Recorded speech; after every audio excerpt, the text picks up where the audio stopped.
Well, well, well. Welcome to the first episode of Yappology 101 with your host, me, Brianna. Today we're gonna read Am I the A-hole Reddit stories. Well, maybe just one or two because these people write five paragraph essays on here. So, this first one is, am I the a-hole for reporting my professor for refusing to accommodate my disability? I feel like this is going to be a no from the jump, but let's read it. It's a long one, so. I, 21 female, I'm a Canadian university student, majoring in psychology with an 87% average. I have a documented disability that frequently requires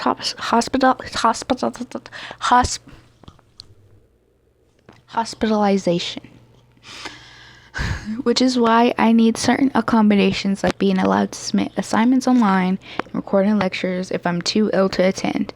With these in place, I've been able to keep up my grades. This semester, I'm taking an elective course as you have to take several to graduate, taught by Dr. S, 70s male. Oh, this sounds like it's going to be bad. At the beginning of the semester, I submitted all the paperwork for my accommodations as I do for every class. These accommodations aren't anything excessive, just being allowed to submit work online without penalty and being sent a recording lectures in case I'm hospitalized or unable to attend in person. Other professors this semester have gone above and beyond, and I couldn't be more happy with them. Dr. X, however, was immediately dismissive and told me he didn't believe in special treatment and that I should learn to prioritize attending class like everyone else. He sounds like a jerk. A really big jerk. I tried explaining that my condition makes it impossible for me to always attend in person and that these accommodations are necessary for me to succeed. And he said I was using my disability as a crutch and that life doesn't hand out exceptions. Okay. I emailed him afterwards to clarify and ask again that he respect the accommodations.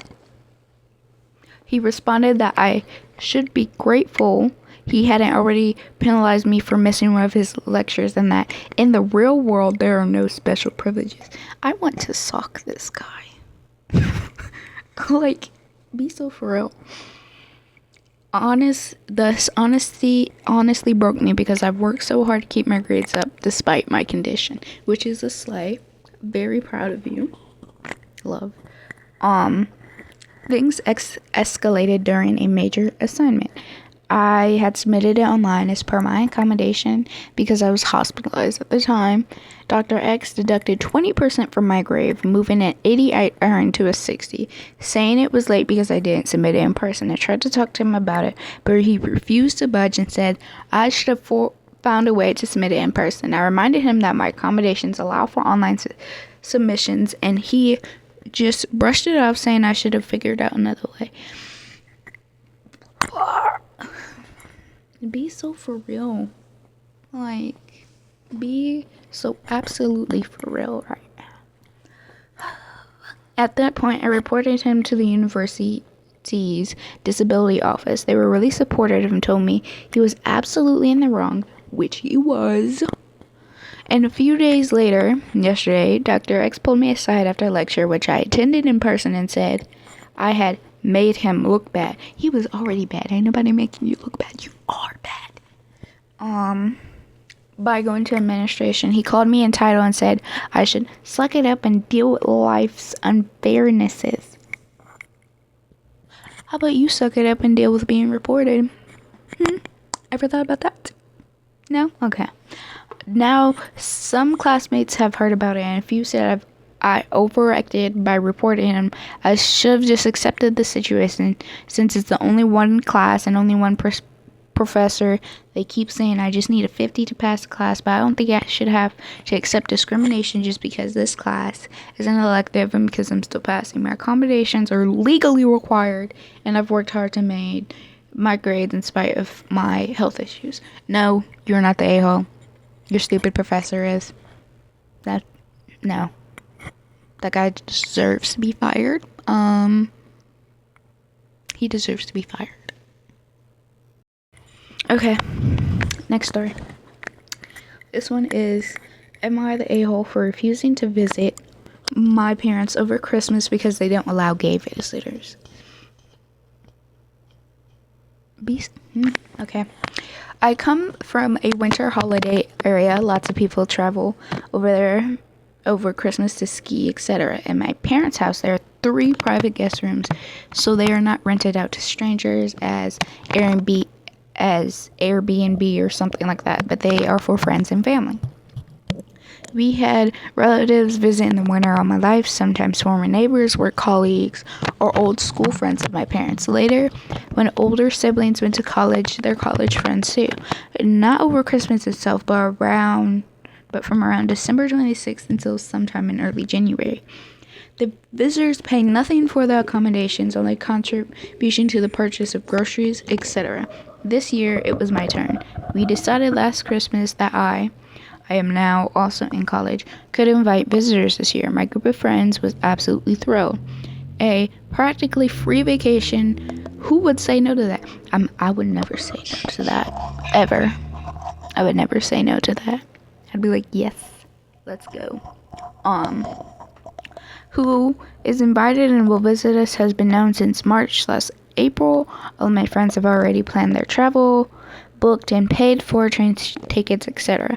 In the past, my parents have never asked many questions about the planned guests, including me. They really only knew the names. It was more by chance that my father found out in a conversation that a friend of mine who was planned as a guest was gay. I never consciously hid it, but seriously, we live in 2024. It's not such a big deal that it's the first such important piece of information I tell about someone. That's why I hadn't mentioned it clearly until now, which is not like we're in 2024. Like, be so for real.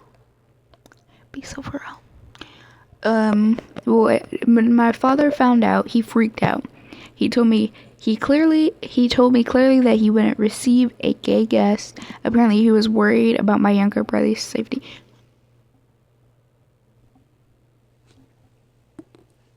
Okay.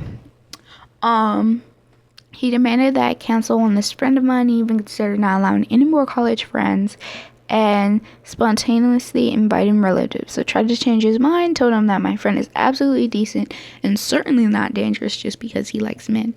I tried to explain to him that homophobia is extremely inhumane. He didn't want to listen and insisted on his demand in his house. He doesn't have to let anyone in his house. I know that, which is true, but like, come on. So I decided to cancel on all my friends. I don't want to exclude anyone from our group just because my father is homophobic. My friends understood me completely and didn't want to go to the house of someone who is homophobic. I felt the same way. I absolutely do not want to go home right now. After this incident, I certainly don't want to see this man who's tragically my father again for some time. Then me and the college friends in question came up with the idea that I could spend Christmas with his family. His family was totally fine with it. For me, it's a done deal. Now, my father is furious with me. He claims that I have been indoctrinated by gay and left-wing ideology, that I have forgotten my roots and no longer have any respect for my parents and their roles. He's not homophobic, he's just a concerned father, as he emphasizes. Christmas is a family celebration. The family comes first. For me, however, the question is, do I want to father a family that acts in such a discriminatory way? No, you are not the a-hole, and your father is delusional. Very delusional. Chronically delusional. Like, I've lost all hope in humanity and in this world. So, yeah. I've lost hope. Anyways, those two were very long, and I'm tired of reading. So I hope you guys enjoyed the first episode of Yappology, where you listen to me yap. I know it doesn't sound very interesting, but like, come on, guys. Who doesn't want to listen to me yap? But I hope you guys are going to enjoy this series, because it took, like, I've been working on this for months, planning up video ideas and thinking of Yappology 101. And I take pride and joy in doing this and making these videos. And I really hope that you guys will enjoy them for as long as I continue making them. So I love you guys and appreciate all of you so much from the deepest part of my heart. As always, and from further now, this is Yappology 101. I'm your host, Brianna, and let's get to yapping.